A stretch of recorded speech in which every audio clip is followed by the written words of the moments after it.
Hi, my name is Hamid Alizadeh, and this is why you should read theory. A spectre is haunting Europe. The spectre of communism. Communism is stronger, more determined than ever. Communism. The communist. The communist. The communist. Dedicated to the establishment of a new order. Just what is Welcome to the Spectre of Communism. This is our final episode of Season 4, and it's appropriate because we're really talking about the subject that's the whole justification for this show. The importance of Marxist philosophy, the importance of philosophy in general, the value of thinking deeply, the value of studying theory, the value of mastering ideas. And we were partly inspired to do this because we saw a viral argument broke out in response to a post by a guy called Will's Talks. He's a young socialist, fairly popular on social media, who said in response to, I quote, "just read theory leftists, the idea that reading long-form books of political theory is the only way to engage in discussion of the ideology for, of, and by the workers and working class is counterproductive and elitist." We have with us a leading communist, Hamid Alizadeh. Hamid, thanks so much for coming on. So what do you think of this idea, that it's not necessary to study theory? Well, I've heard it before, although that was a very convoluted way that this particular person put it.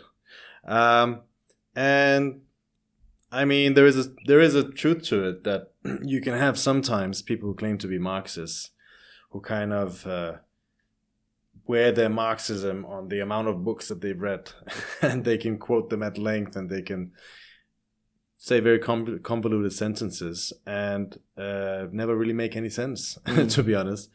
And there's a truth to the fact that, you know, you live and you learn. Life teaches, as Lenin said. But the point is that if we base ourselves purely on everyday life experiences, that can't explain why society is as it is. I suppose that one counter-argument would be, I don't need to understand the way society works to be a good revolutionary. There was a guy called Big Bill Haywood, who was the General Secretary of the International Workers of the World in the 20th century, and he famously said that he'd never picked up Marx's Capital, but he had the marks of capital all over his body. So he felt firsthand the misery of capitalist exploitation as a worker. Yeah. So why did he need to read the theory to understand how to fight capitalism? Well, I mean, if bad conditions to a terrible life was the best way to become a revolutionary and a theoretician, or to understand capitalism and understand how to overthrow it, then this system wouldn't have lasted very long, would it? Because it was born, Marx says, capitalism was born with blood dripping from every pore. You see, when people say we don't need a philosophy, that's a philosophy in itself. That's actually a worldview in itself. But it's a worldview for which they present no proof. It's a philosophy, if you want to be very kind, you can call it common sense, which is fine if you want to do everyday things. If you want to go to the shop, or you're talking with a friend, you don't want to be, or you're meeting a new person, you're sizing them up. Is this a good person? Is it a bad person? Are they going to help me? Are they going to betray me? These are things that, you can use your common sense for, your basic life experience. Although even there, sometimes a bit of theory would help. But if you want to solve complex and long-drawn processes, then common sense comes too short, you know. If you get a little wound, you can put on a plaster. But if you need brain surgery, then someone's saying, well, I've lived this life. I've had a head and a brain most of my life. I don't need to read big theoretical books about the brain and train in the art of surgery to operate on your brain. I think most people wouldn't really want to go to that doctor. Yeah, if somebody told me that just before they put me under and started performing brain surgery on me, they would not have my confidence. Yeah, exactly. You know, there is a saying which a lot of people often use, which is, you know, they say, oh, it's just a theory. It's just a theory of mine. It's just an idea. And of course, what most people mean is that, okay, I don't have all of the information and all of the knowledge to make an exact, assertion, but this is a, educated guess.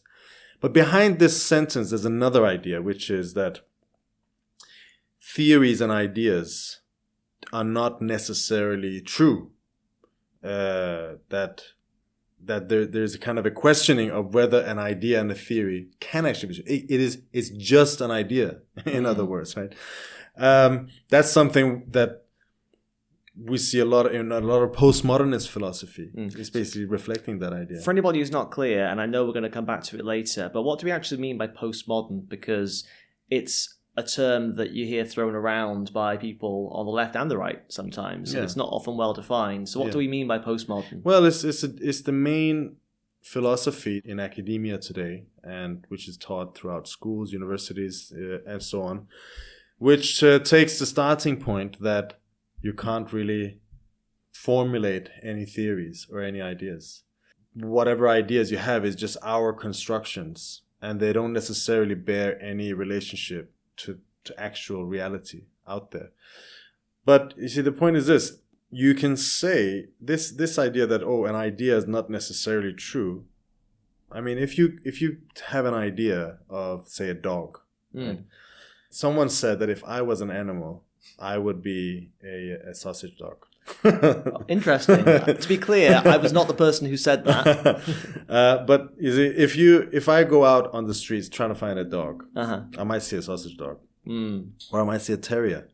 But whatever I see first, and I say, okay, this is a dog, and then I go and try to find the next one, it will probably look very, very different than the first one I saw. Sure, if it was a Great Dane, it would look nothing like the first dog you looked at. And if it was a sausage dog. And you could have all sorts of different shapes and sizes, and with different, abilities and strengths and different forms of behavior. And you realize that the idea of a dog that you had, you can't really find it. There's no such thing as the ideal dog. It doesn't really exist.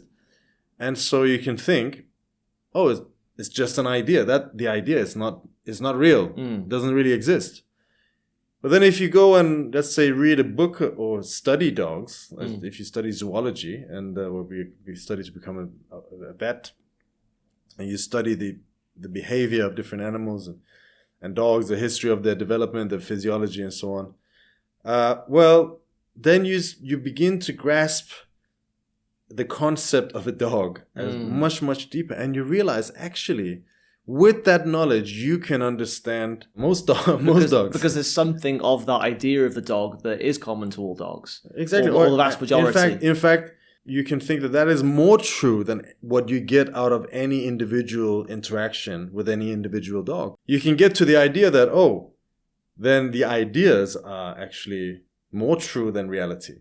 And that's something that's not a new idea in the world of philosophy. Plato, that many of the listeners might know, developed the idea that there are these archetypes, ideal forms, which exist beyond our world. And the things in our world are just crude copies of that. In other words, somewhere in another realm, there is an ideal archetypal dog. And it's every single dog that we see in our everyday life is just a bad copy of that. Yeah, there's the dog of all dogs. There's dog with a capital D. Exactly.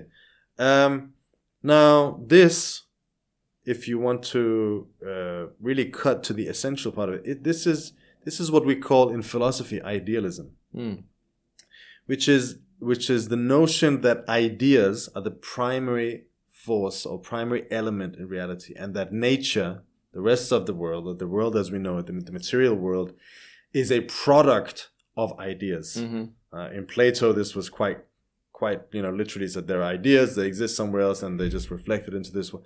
But this notion has been replicated throughout history in different religions. In Christianity, you have the forms or the archetypes which exist in the mind of God, which are then reflected onto the world.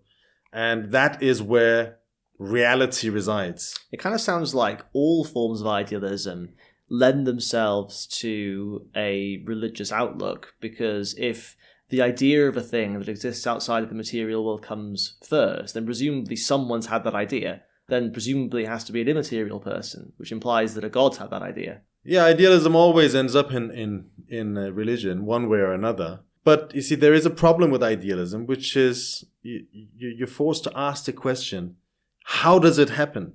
How does that idea, whether it exists in a cave that Plato talked about, or whether it exists in the mind of God, how is it reflected into our world? How can it be the ideas and the forms that exist in our minds, the concepts that we can think about, which supposedly live independently outside of our realm, how can it be that they coincide so well with the forms and the developments and the laws and the concepts and the things and the phenomena that we meet in this world? Where is that link?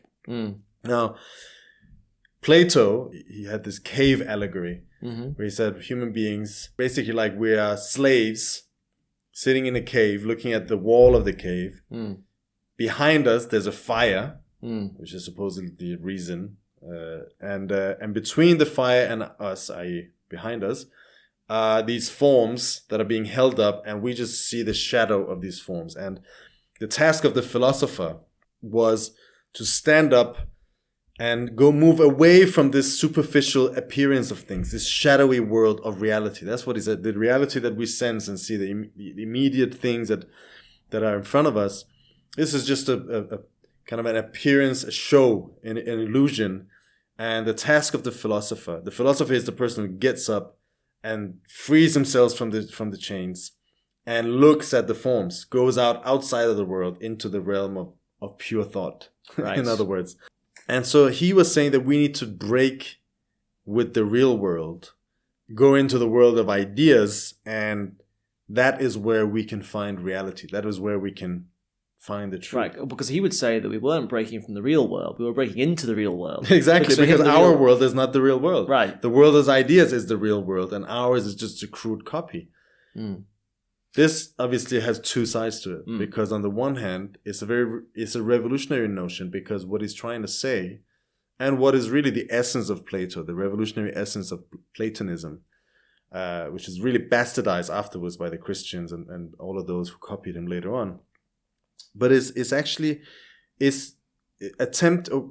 arguing for human beings to raise their sights beyond and see beyond what's immediately there, to try to find the essential connections, the essential meanings behind the phenomena that we see. You can think about that in terms of the old aphorism of the human being and the human doing, right? I mean, there's two sides to that as well, which we'll come to, because I'm not saying that all practice is bad, but we spend a lot of our time with our heads down, just trying to get from A to B. We're thinking about paying our rent, thinking about paying our bills, thinking about getting to work, thinking about not falling under a train, focusing on the immediate. Yes. Most men and women don't have the time, the inclination, the means to stop and think about things in greater depth, but also raise their sights to the bigger questions. And I read a really interesting article in our theoretical magazine a couple of years ago now, written by, I think it was the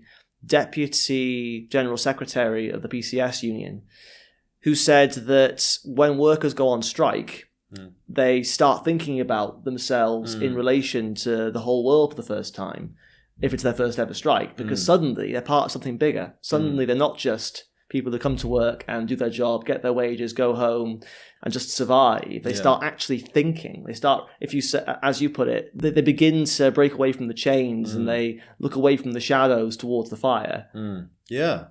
Although I think Plato would not have agreed with you, because he was a reactionary, politically he was a reactionary conservative. Yeah. Well, one thing that we come across as we have this discussion is quite a few of the great philosophers that we draw on had pretty appalling political views a lot of the time. But that's one side. But from a philosophical point of view, he said, look, we shouldn't confine ourselves to the immediate questions.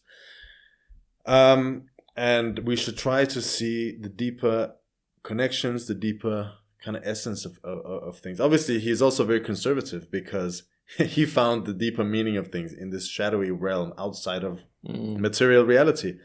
But you see, that's the idealist way of viewing things. But this still doesn't explain, even Plato with his cave allegory, or the Christians with the notion of God, they can never explain how does God intervene in the real world, right? How do the forms reach us? I'm sitting in front of you. Surely you must be a copy of the idea of a man, right? So Yeah. how is that happening? Didn't Descartes have some idea that it's the pineal gland that's like the point of connection between the spirit world and the material world? Even that they couldn't explain, right? So how does the pineal gland connect to that world? There is a simpler explanation, which is the materialist one, which is the other great school of philosophy in history, which explains the connection by the mere fact that the mind is a product of nature, and ideas are a product of the mind, and therefore it's perfectly natural that our ideas coincide and correspond so well with the processes in nature, and that they, if I actually work on the basis of the same laws and the same patterns of development as the rest of nature, because they are nature or matter organized in a particular form. Can we get a bit more into this relationship between the archetype, if you like, to use Plato's term, and the particular thing, this connection between dog with a capital D or man with a capital M and a dog and a man, because there is something which persists across all of them. You know, all dogs will have some common features. The vast majority, barring accidents, will have 4 legs. They're all mammals. They all give birth to live young. So there is a common thing which unifies them all, similar to all humans have common features. But what is this thing that persists across them? Well, the archetype theory, there is an element of truth to it, because we don't believe there is a cave where real ideas exist.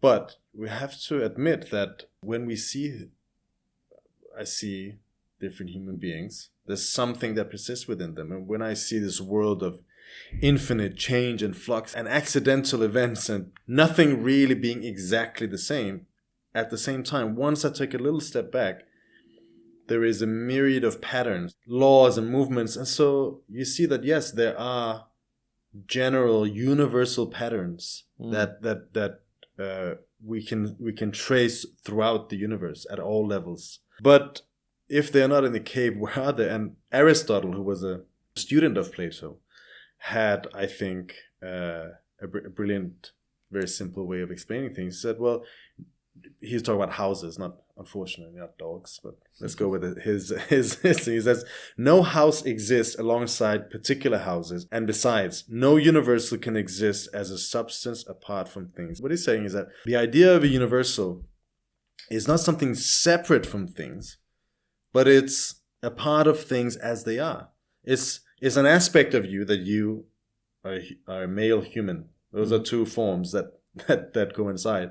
But those are aspects of the particular concatenation of matter that I'm sitting in front of. When we deduce the universal ideas, when we deduce the general ideas, it's not on the basis of capturing an ephemeral universal idea somewhere out in the ether, but it's on the basis of thousands and millions and trillions of interactions which have led to our general ideas. So when I read my book about my dogs to understand these dogs, what's that based on? Well, that's based on a history of thousands of years of human beings living with dogs, studying their behavior, their physiology, all of these things that we then have generalized into the theory, let's say, of dogs or of anything else.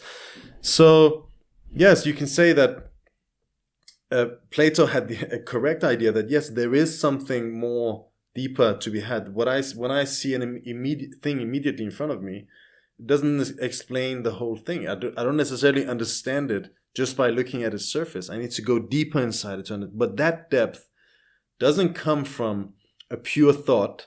It comes from actually interacting with things, and humanity having interacted with things for thousands and thousands of years. In other words, it is in the study of things that we get to the truth.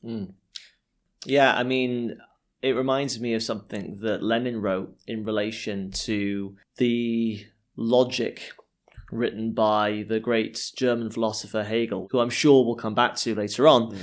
he said that ultimately it's through practice that we come to know the world. It's through the deliberate practice and interaction with the real world and passing on the knowledge of doing that work to understand a thing that we come to know the thing. Yeah. That's where he said, derive the connection between the particular and the general.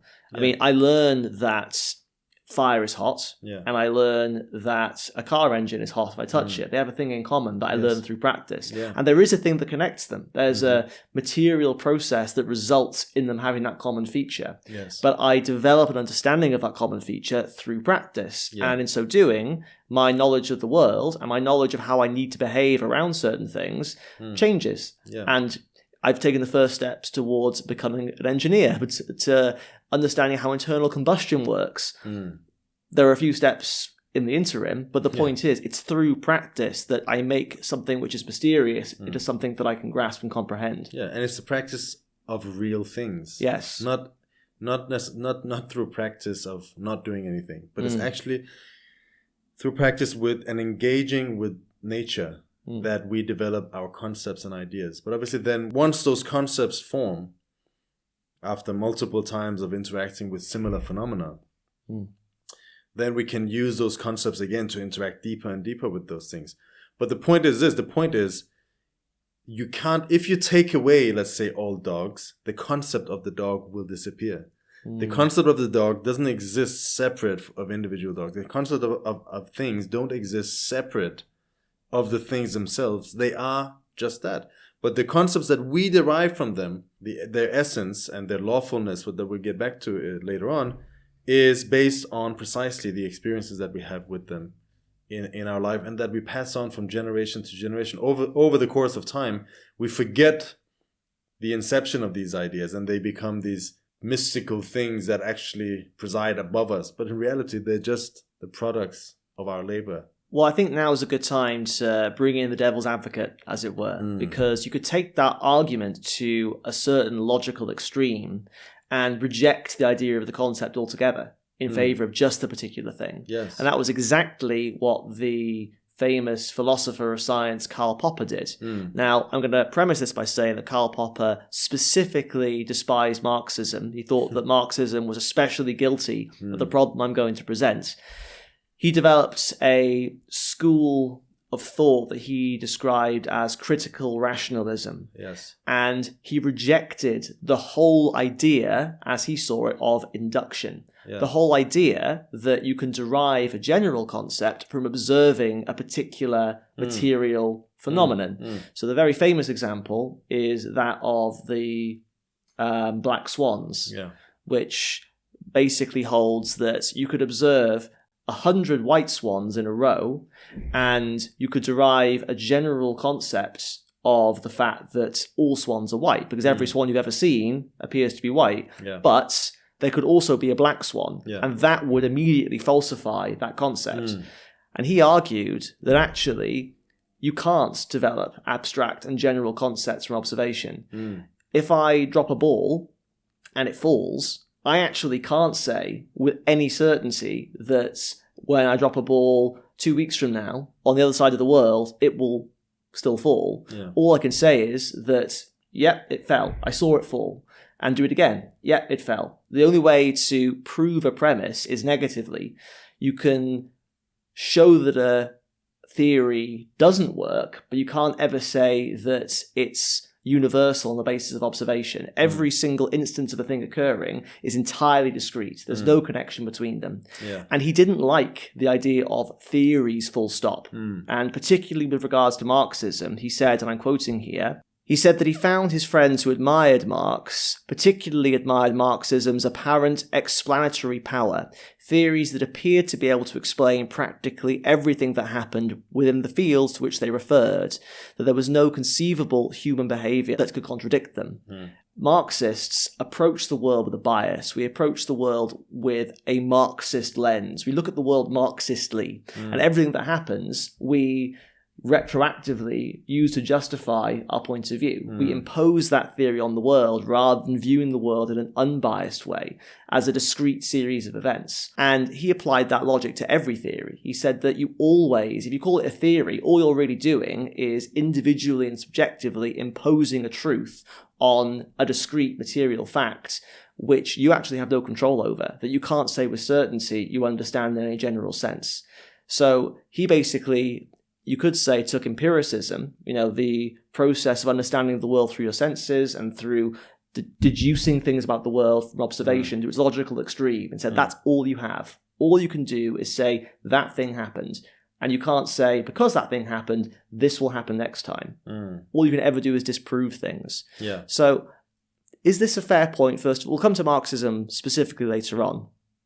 But is this a fair point that Popper makes, that everything that we call a theory is actually just a bias that we impose upon the world? No. Okay. End the episode right there. Okay, I'll ask that again. Why is he wrong about that? Yeah. Well, Popper did point out a series of correct things, not about Marxism, but in general. He pointed out some of the flaws of philosophy, which is meeting the world with a ready-made schema. The notion that I just develop a good idea and then I take it to the world and I try to fit the world into my little schema, that is obviously wrong. But he took it to its opposite extreme, which is to say that I can't deduce any ideas of any theories, which is a bit strange because he developed a massive theory himself. Yeah, he gave it a name even. He gave it a name. And it's not a theory that can be falsified, because how can you falsify a theory such as that? But you see, the thing is, he says, as you say, if I see 1,000 swans, white swans, I can't say reliably that the next one I meet is going to be white.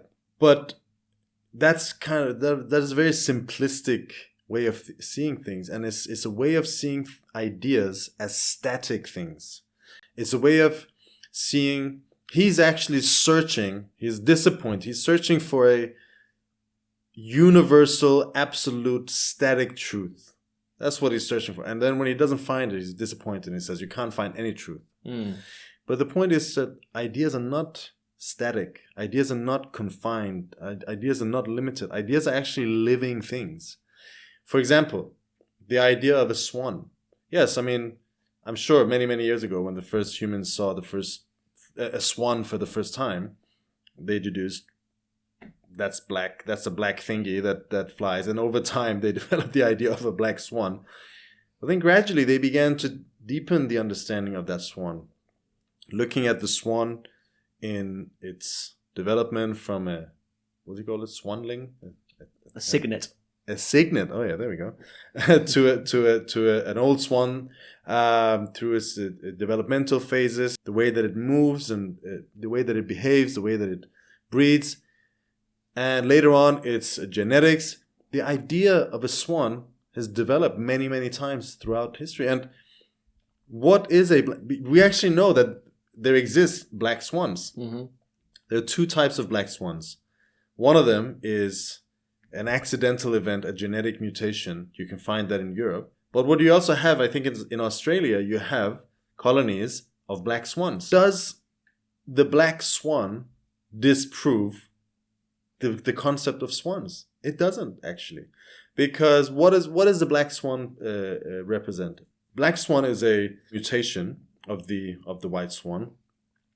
Most likely, it was a accidental mutation, a genetic mutation. We know more or less which genes create that mutation now. So that's an accidental thing that can happen at a genetic level.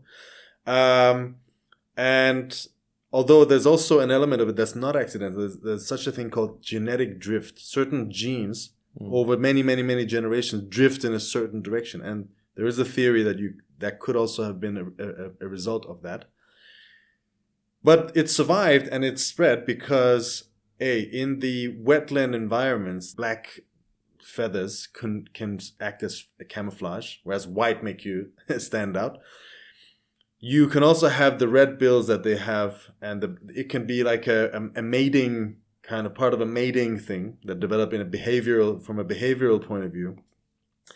There's a question of thermoregulation. They absorb heat, and that can be something that they need in those particular areas. So they're actually, we understand more or less how come through the process of natural selection, through the theory of evolution actually, developed by Darwin, which explains swans and which explains the development of many other birds and other animals, we actually understand why a black swan could develop and form a separate colony. So in other words, the black swan didn't undermine the whole idea of a swan, didn't sweep away the theory of the swan and say, oh, swans don't exist and everything we knew is wrong.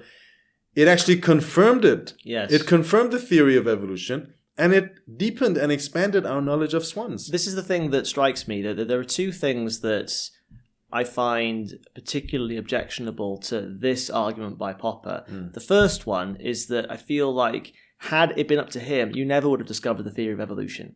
Because how can you illustrate it other than by looking for instances of it occurring in living species? You can't really disprove it insofar as waiting, 1 million years for a species to change and then it doesn't. It wouldn't make any sense. You have to begin with a theory, an induced theory, from looking at different species, looking at the fossil record, seeing the connections and saying this appears to make sense of a variety of phenomena. So I feel like he never would have got there if we'd followed his philosophy. But the other thing that strikes me about Popper's objection, my father's a scientist, he's a chemist, and it's true that what's very important in terms of the scientific method is that you get other people to look for holes, you look for errors in your theory to see whether it holds up. But you also try to recreate the conditions. You actively try to recreate the thing that was achieved elsewhere. So if my dad conducts an experiment on a particular chemical, he looks at a particular electrochemical process in a university in Cardiff, there'll be scientists in the US and Beijing and France who will do the exact same thing. They'll try to recreate those conditions actively. I mean, would Popper dismiss that kind of process? Would he say, well, you're just in a biased way trying to impose this theory through those experiments upon completely discrete and independent events? Well, he was trying to develop a theory of science, but it seems to me that his theory disproves most science. The point is that ideas are not static things.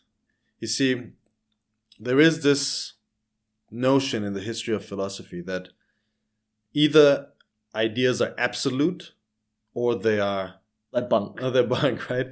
And that's been the debate throughout centuries. Although there have been people like Hegel and Spinoza and others who've actually been far more nuanced than that and actually gotten to the point. But the point is, ideas develop and they deepen. And every stage of the development of an idea brings about, obviously, uncertainties. And yes, there's not just a question of induction or deduction. It's not a question of deducing things from my experiences or developing on the basis of my general concepts, developing a theory that I apply. That process happens at the same time all the time. We approach the world, we walk around with 1,000,001 general assumptions. I'm assuming here that we are on good terms because we'll see by the end of this philosophical discussion. Because I think we are acting in a socially acceptable way, and maybe that won't happen because you're having a bad day, or I'm having a bad day. But we approach things with a whole series of assumptions, which are not just based on nothing. They're actually based on the general concepts that we have developed throughout our history. We apply those concepts, and the feedback that we get, we use to correct those assumptions, correct those general conceptions, and reapply them. But within that process, there is something that is absolutely true. There are something, for example, the theory of evolution developed by Darwin, it had certain weaknesses. We've explained that this is not the place to go into that. It had certain weaknesses. But I'm sure that 1,000 years from now, that theory would be a part of, first of all, a much bigger, much more complex theory, but it would, within the limits that it is applicable, it would be absolutely correct, which is what we see in the development of nature so far. Popper himself was very impressed by the development of Einstein's theory of general relativity and the fact that it disproved Newtonian classical mechanics. But the point is that actually, Newtonian classical mechanics was the one and all for mechanics at that point. It came up with the rise of capitalism, with automation, mass manufacture, and so on, mass production. The theory of general relativity, which completely showed a different part of the universe where you had extremely high speeds or extremely high densities, where the general laws of gravity and motion completely changed, and then you had the subatomic particles, where nothing seemed to make sense according to the old stuff. Things were not just moving in one direction; they were moving in several directions altogether. They were in two states altogether, basically far beyond the scope of what classical mechanics could explain. But that didn't mean that classical mechanics was null and void. To the contrary. To this day, classical mechanics is absolutely necessary in all automation, mechanics, aviation. If you want to build an airplane, you use Newtonian classical mechanics. And it's absolutely true because we risk our lives on it every single day. Mm. Popper himself, obviously, how much could he believe these things? Because he was basing himself on theoretical assumptions that he writes these things and people will understand them. What does that mean? That means that there's a certain lawfulness in our minds, in our speech, in our society. He assumes all of these things, but obviously because these are things that were proven long, long time ago, it appears like they don't even exist. They're not even theories, but they are just theories that have been so ingrained in us, proven so many times that they just become second nature. They just become intuition through hundreds of thousands of years of repetition and so on. You could say they've become, to a certain extent, common sense. They've become common sense. One example of this is I was thinking of bringing it to this show is Pythagoras. The Pythagoreans were an ancient Greek sect who they preceded Plato. They worshipped numbers. And they believed that number was the greatest of all. You have to leave this world and go into the world of numbers. That was a more true reality. Very similar to what Plato thought. They also didn't eat beans. And I'm struggling to see the connection between those 2 points. Yeah, they had certain weird, very strange, mystical rules. It was a religious sect, but because they were worshipping numbers, they found some mystical quality in numbers. They actually developed basic mathematics. And they developed, to a large, every school kid today learns the Pythagorean theorem. Mm-hmm. And there are many, many things that they developed in dealing with quantities, which is an aspect of nature. Now, today, all of the untrue, mystical parts of that school have fallen away. No one remembers what they used to eat and how they used to dress, which was also, they also had rules about that. But most people understand basic maths. It's become common sense. It's become second nature. But 2,000 years ago, 2,500 years ago, it was the cutting edge of philosophy and science. But it hadn't been tested enough to have its false parts separated off and its true revolutionary kernels kept. But those elements that were back then disputed, you can say, that were, they are now absolute truths that we based a huge part of our everyday life on, and beyond our everyday life. In classical mechanics, for example, you couldn't have classical mechanics without having the development of the Pythagoreans. They couldn't have quantitative reasoning, couldn't have any of the modern sciences without that. So they form a fundamental pillar of our civilization. And they are absolute truths. But the point is, the truth doesn't stop there. Yes. There's a deeper, more advanced maths, and then it develops into other fields. And it becomes more and more complex. And that's what Popper doesn't really leave room for.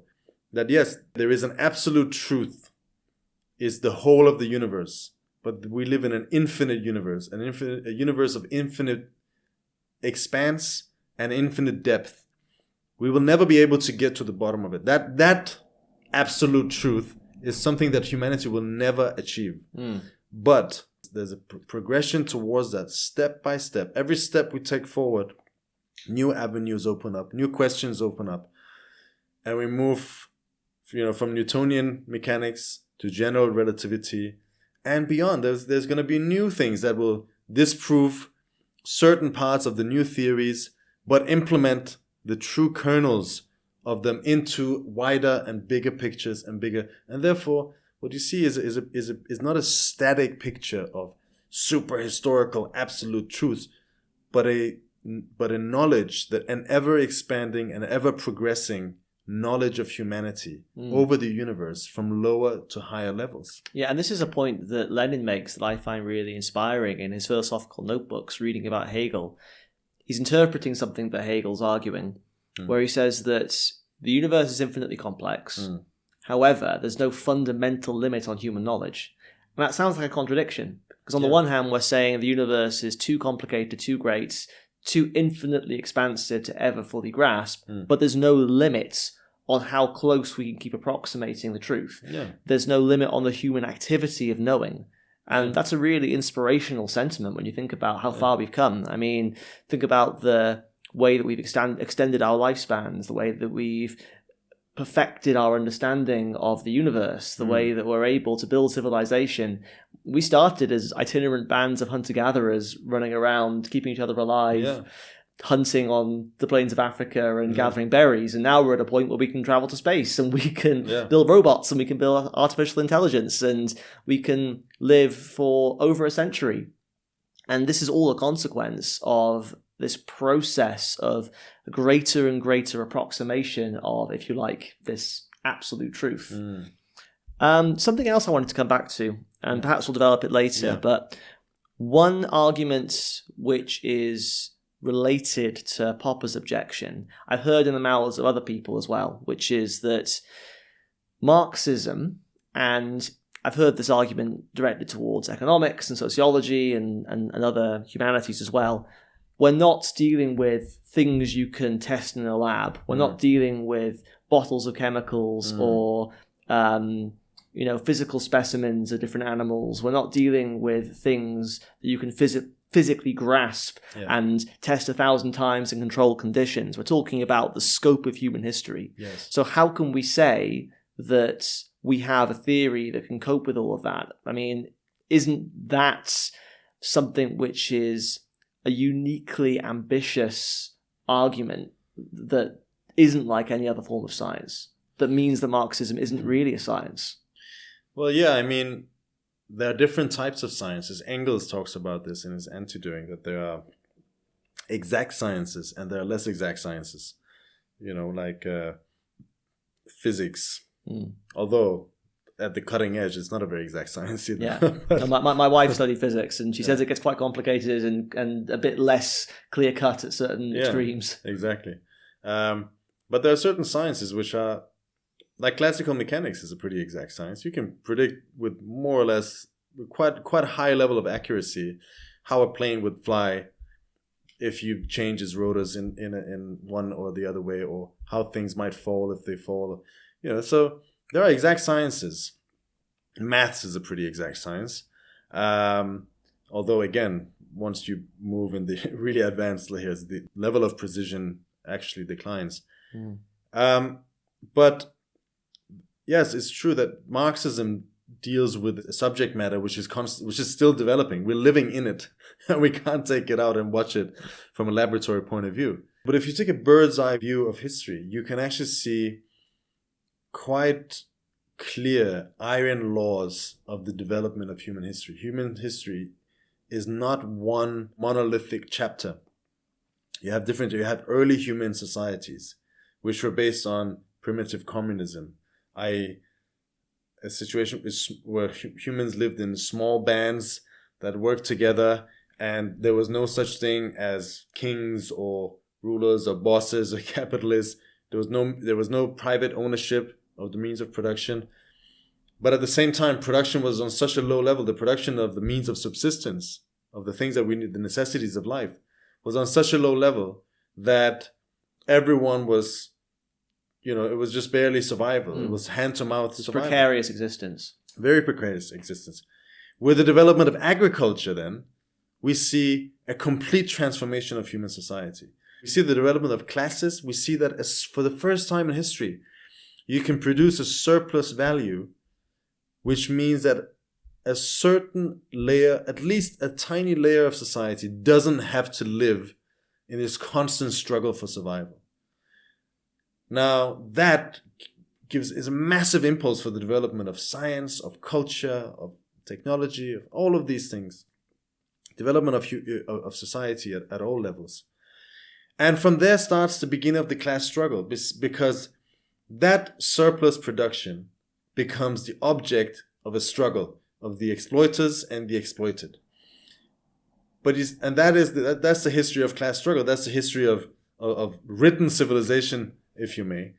But that's also divided up in several sub phases. You had the early stages, then you had the slave societies, you had feudal society, and today you have capitalist society. And you see how each one of these systems come into being and are established by ruling classes which claim to be the end of history, which claim to have reached the peaks. They come into being, giving a massive impulse to the development of human culture. But at a certain stage, run their course, and what? And then you have a situation where a social crisis erupts. The old ruling classes trying with all their might to maintain their privileges and their position in society, while revolutionary wave after wave from the bottom come up to overthrow them, reflecting what? Not reflecting just the individual desires, arbitrary or random desires and injustices felt by the ordinary people doing this, but reflecting the dead end of that system itself. That's it. In today's capitalist world, we're at a similar place. We're at a stage where the system is grinding to a halt in a way, is going into a deep organic crisis. It's not developing the means of production in Europe. It's not developing the means of production in America. In most of the world, the means of production are not being developed. There's some development in China, but that has its limits. And therefore, what you see is a new revolutionary period opening up.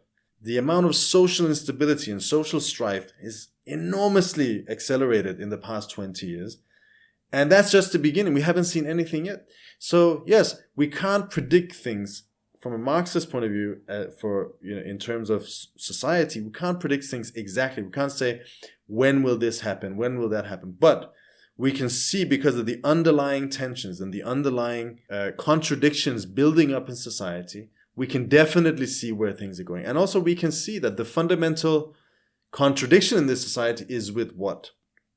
It's a class that has raised private property to its highest level, capital, essentially, which is private property stripped of all of its ceremonial features that it had during the time of the kings and chiefs and so on. And at the same time, a revolutionary class developing, which doesn't own any means of production, which doesn't own any property. The working class coming to power, making a world in its own image, would be a class that would abolish private property and organize society along the lines of its own interests, which are collective. Okay, fine. But what do you say to people who might agree with us in general? Who might say, yeah, world's bad, injustice is wrong, war is wrong, we should have a fair and more equal society, but I don't need to pick up Marx's Capital, I don't need to pick up Lenin, I don't need to pick up Trotsky, I don't need to pick up Hegel, especially. So why do I need to study these ideas in order to know the world has to change? Because I've met people who say, some of them are good comrades in struggle who say, look, I'm with you. We need socialism. We need a socialist society as far as they understand a socialist society. But I'm not going to spend hours and hours reading Marx. I understand the world is bad and it needs to change. That's as far as it needs to go. Well, you don't have to read anything if you don't want to. But if you want to change society, you need to understand how it works. And common sense, i.e. the surface appearance of things, doesn't explain things enough for you. That's Plato's criticism. That's the part that Plato was right in. That the surface appearance can't explain things. On the surface of things seem stable. Everything seems simple, uncomplicated, without contradictions. Things seem static. Things seems unmoving. I talk to a lot of people who are not political, or not political in the way that we are, and they say, well, yeah, but no one is doing anything. It's funny. Everyone I talk with is saying no one is doing anything, but yeah, it's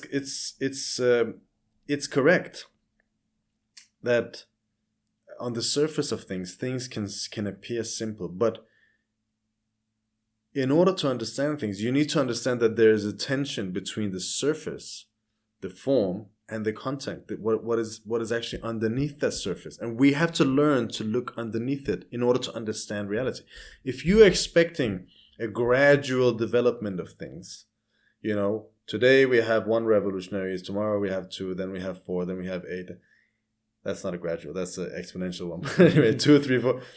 If that's how you expect society to develop, then you're going to become cynical. That's not how society actually developed. That's one of the reasons why you need to study theory, to understand what are the laws by which things move.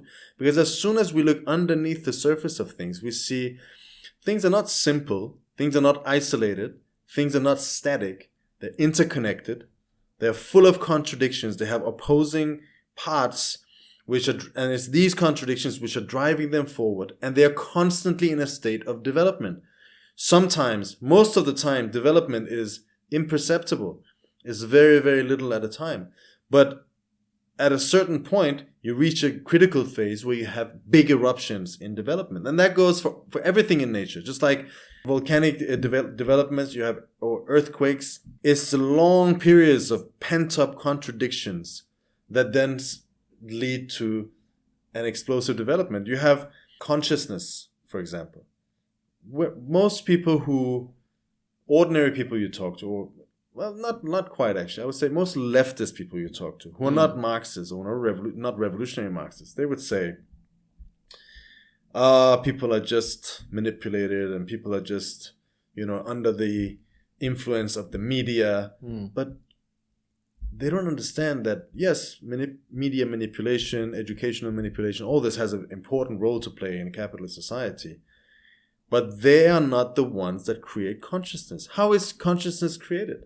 We need to understand, how is consciousness created and how does it develop? Aristotle actually says, just to come back to Aristotle, he says, men become builders by building houses, harpers by playing on the harp. In other words, it's your social activity which creates your consciousness, which creates who you are. The working class, what is so important about the working class? The working class is a class of people. We don't idolize the workers. The working class have a specific role to play as a social class in society. One, because they don't own the means of any means of production. Well, a lot of people don't own means of production. Lumpens, like criminals and so homeless people. Most of them, at least most criminals. Yeah, unfortunately, Not the worst criminals have the most property. Yeah. But I know what you mean, petty criminals. Yes, they don't own means of production, but the workers are the ones that they're huddled together in workplaces. They're the ones that produce all of the wealth in society. They're sitting at all of the key points. They are the ones who carry out all of the production that makes our society run. They're the ones that produce everything we have here. They transport it, they develop it. Nowadays, even software, all sorts of engineers and architects, they're also becoming proletarianized. In other words, the working class is the class that makes society run.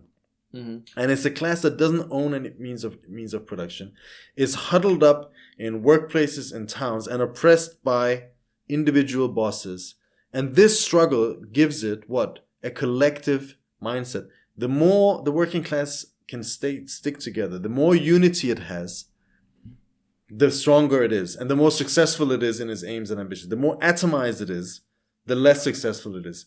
How does it understand this? Not by someone giving it the Communist Manifesto, but by actually going through that life, going through the life of a worker. You begin to experience more and more, and the more intense that life is, the more you experience that your interests are in collective action, and that you are a part of a larger collective and not as an individual. The middle class, as you can say, the petty bourgeoisie, small traders and professionals and so on. What are they? They are a class which are completely atomized, always competing with one another, fighting for the same jobs. They are oppressed by the big bosses. But they're also afraid of becoming working class. So what's their mindset? Their mindset is individualistic, and what is their highest aim? Is to become a big boss themselves. So they always will fight for private property. They will stand on the side of property. Their class interest, in a way, is on the side of property, the top ones at least. Although most of them will end up falling into the working class. They'll never reach the top, but that is what they're striving after. That determines their consciousness. And the more intense the pressures in society get, the clearer this becomes. And the working class, as pressure rises, becomes more and more congealed into one class, one powerful, almighty class, whereas the other classes, the middle classes in particular, atomize and become weakened and have to swing either behind the big bosses or the workers.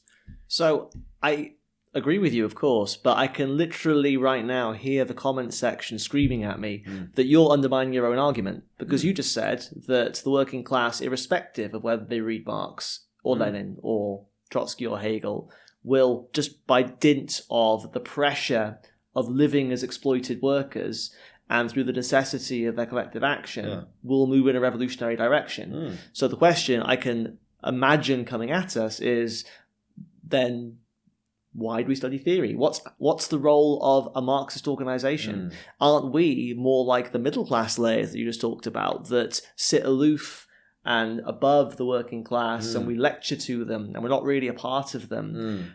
What's the purpose of a party steeled in Marxist ideas if the working class will move towards revolution anyway? Well, yeah, let's dive into this. I mean, what is the lawfulness of the working class? There is a lawfulness to it. The working class is not revolutionary consciously, because actually most workers don't want to have revolutions. Most workers just want a stable life. If you ask ordinary workers in normal times, they'll tell you, I just do my work, I go home, I want to have my family, I have family, kids, friends, I have a job. That's all I want. I'm not interested in trying to change the world, as long as I can just do my bit and get by. Then times get harder. They say, well, okay, we all have to strap in. I'm going to work a little bit harder for all of us. We don't want to rock the boat. We don't want any sudden changes. We don't want any overturning of this situation. That's obviously what they're told. That's what we're told from the capitalists, the politicians, people in power.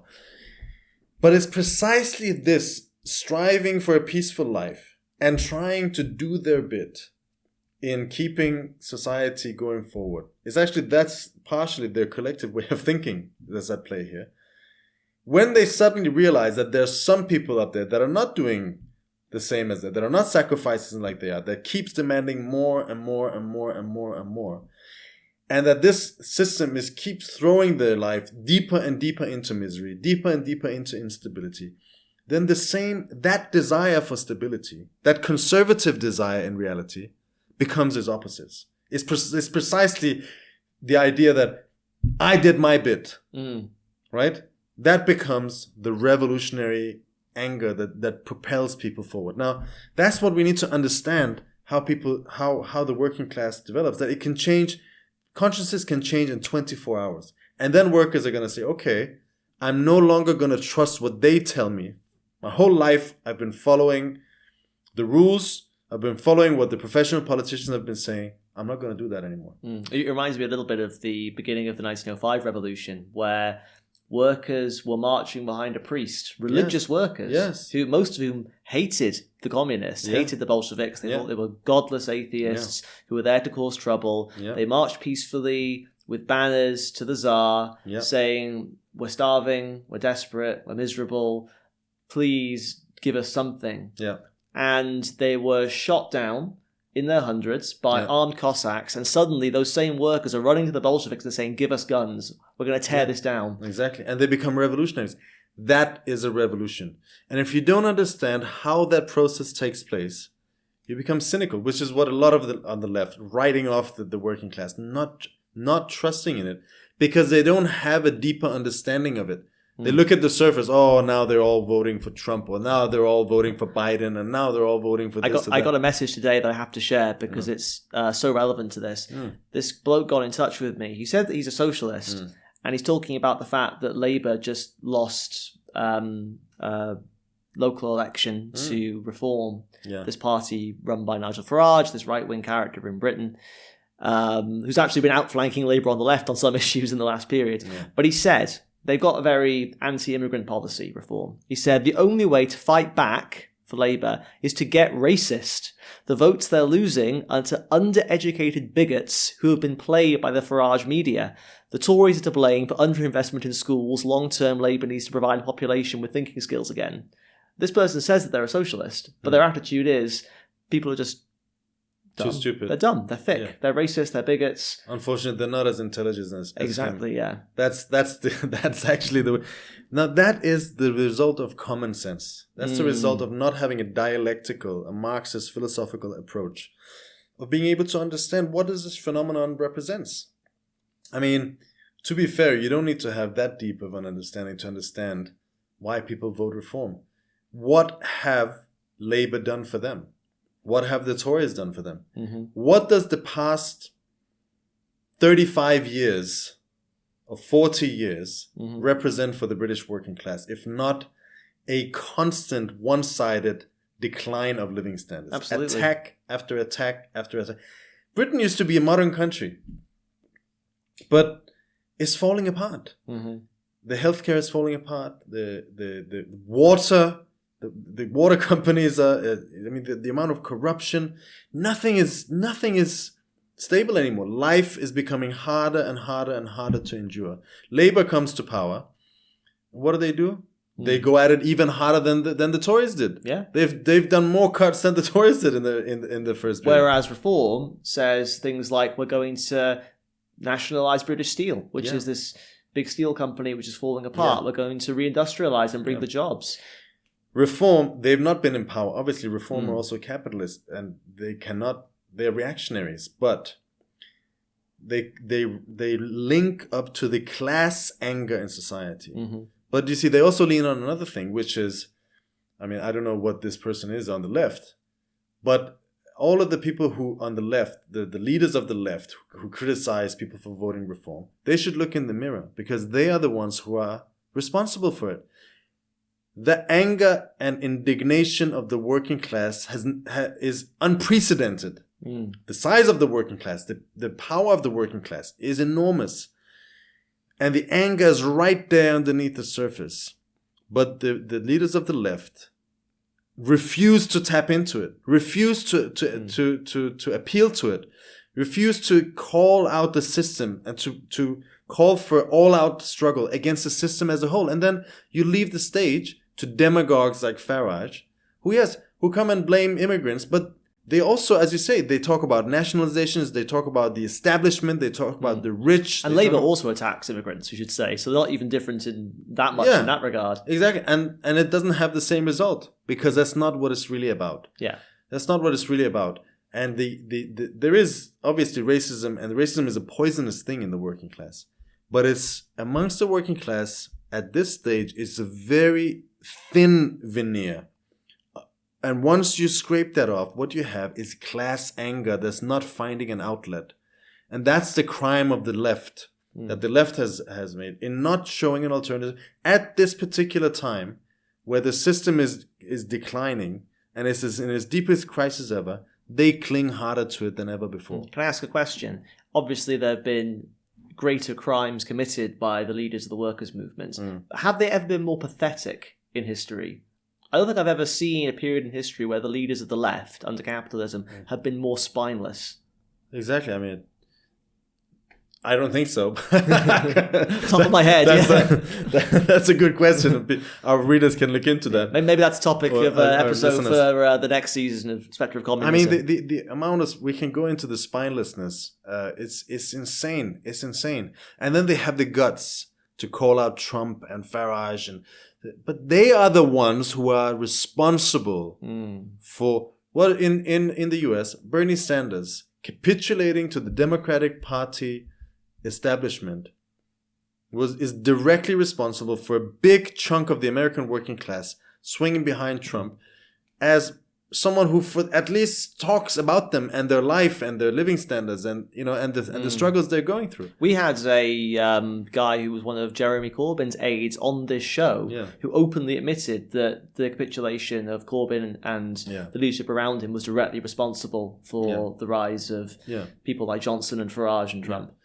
So there you go. That's the point. But you see, here you have the question of the leadership. Why are we building a party? Yeah. That's the point of this question. While we're recording, the British comrades of the Revolutionary Communist Party are about to have their Congress, so we're thinking a lot about the events in Britain. But yeah, returning to this point of the necessity of leadership, which is the answer to the question I raised earlier, and why someone has to study theory, and why it's not enough to say, well, the working class will become revolutionary. Well, yes, exactly.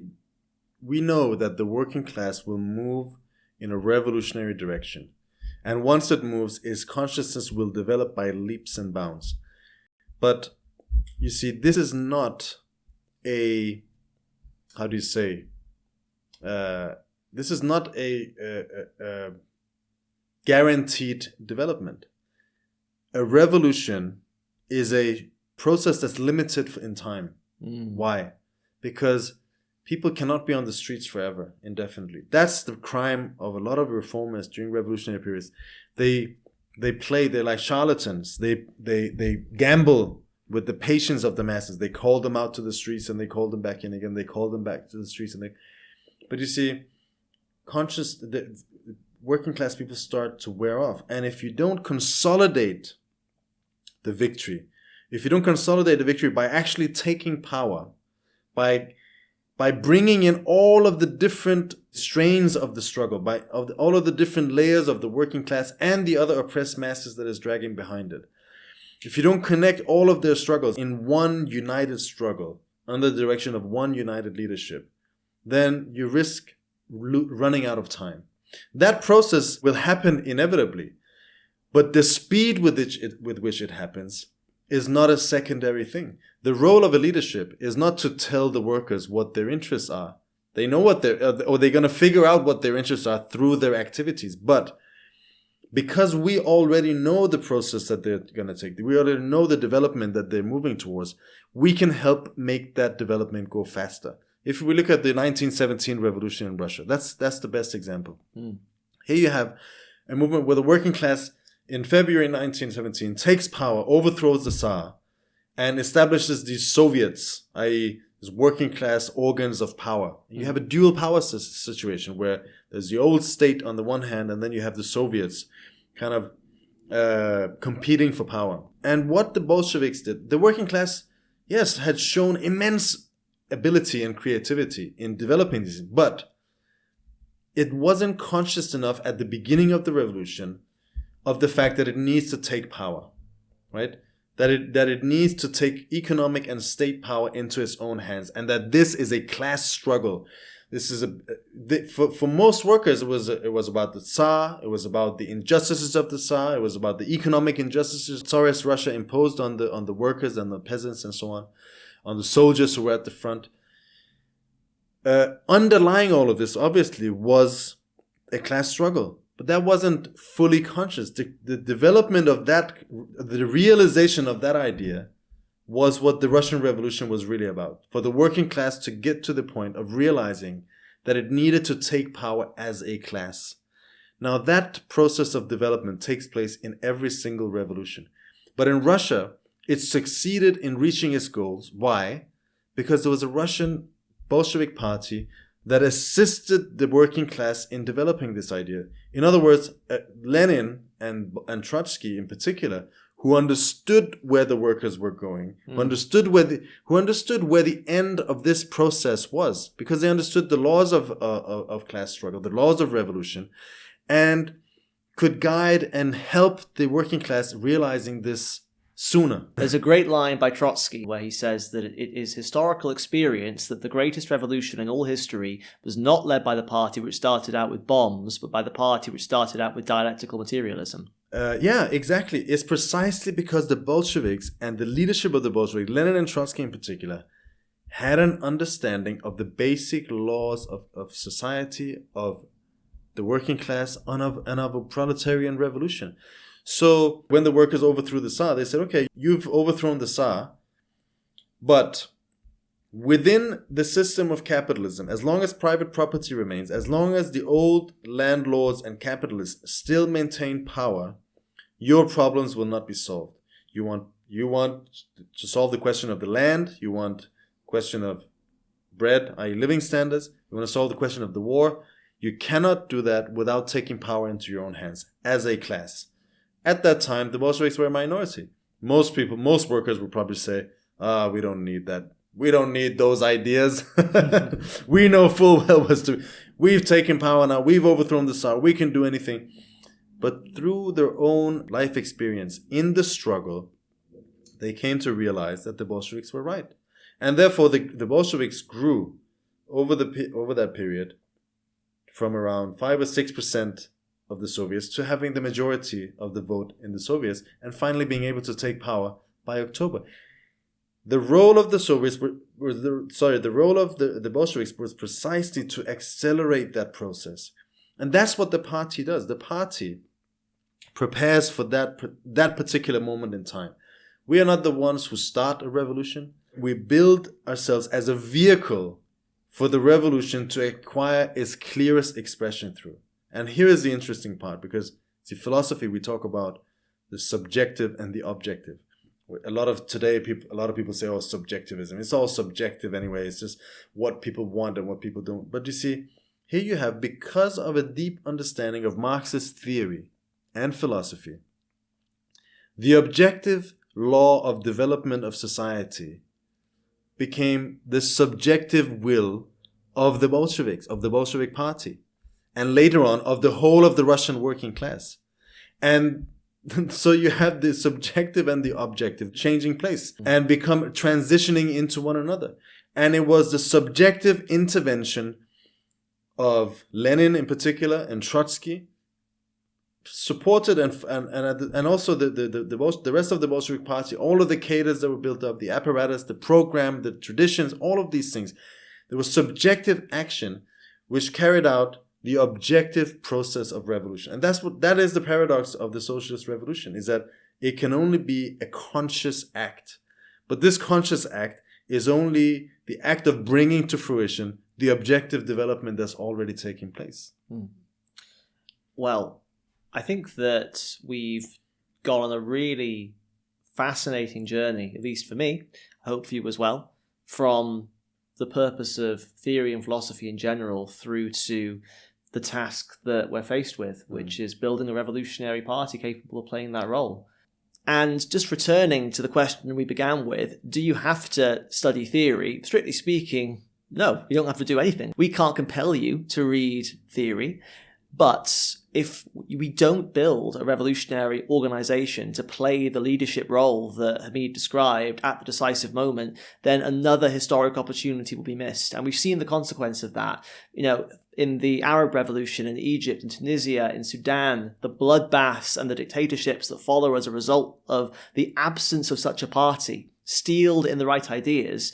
That's what will happen if we're not capable of building that revolutionary organ of the working class in time. And for that, we need to have a theoretical foundation. So that's why we say, if you want to change the world, then yes, you do need to study theory. And I would just add, in Britain, in Europe, and in the West, had Jeremy Corbyn stuck to his guns and organized a decisive struggle against the right wing in the Labour Party, put up a bold socialist program, he would have galvanized millions and millions of people in Britain. He would have won the elections. And he would have changed the political situation, not just in Britain, but the whole of Europe. The failures of the left, not having an in-depth analysis and understanding of society, not having a theory, in other words, and going by common sense and in a moral compass, with good intentions, are not only not enough, but they can lead to serious mistakes, which have left us in the situation that we're in today. The rise of these populist, nationalist movements, such as Farage, Trump, and all, is down to the mistakes of the left. Is down to the problem of not having a thorough theoretical understanding of society. So this is not a secondary thing. You can do what you want to do. You can choose to read or not to read. But from our point of view, if you want to change society for the better, you need to understand society at its deepest levels. Well, I think that that's a superb note to end the episode and indeed the season of the Spectre of Communism podcast. We really hope that you've found the discussions over the past 7 weeks to be valuable and that they've given you something to think about. And if you haven't already, that they might convince you to join the Revolutionary Communist International wherever you find yourself so that you can help us to build the organisation, the leadership with that clear-sighted view of the world that the working class so desperately needs. Please do like, share, subscribe if you haven't already. Go back to the old episodes and listen to them as well. And the Against the Stream podcast, which is our sister show, which comes out every single Thursday with Hamid hosting, provides a fantastic rolling Marxist analysis of events in the world, in politics, current affairs. So don't worry, you'll have plenty of Marxist podcast material to keep you occupied. Hamid, thank you so much once again for joining us. Thank you very much for having me. And thank you all for watching this episode and all the previous episodes of the Spectre of Communism podcast. For now, I've been Joe, and I will see you when I see you. A spectre is haunting Europe. The spectre of communism. Communism is stronger, more determined than ever. Communist. Communism. The communist. The communist. The communist. Dedicated to the establishment of a new order. Just what is communism? I'll guarantee that 10 minutes from now, a lot of you are going to have a new understanding of communism.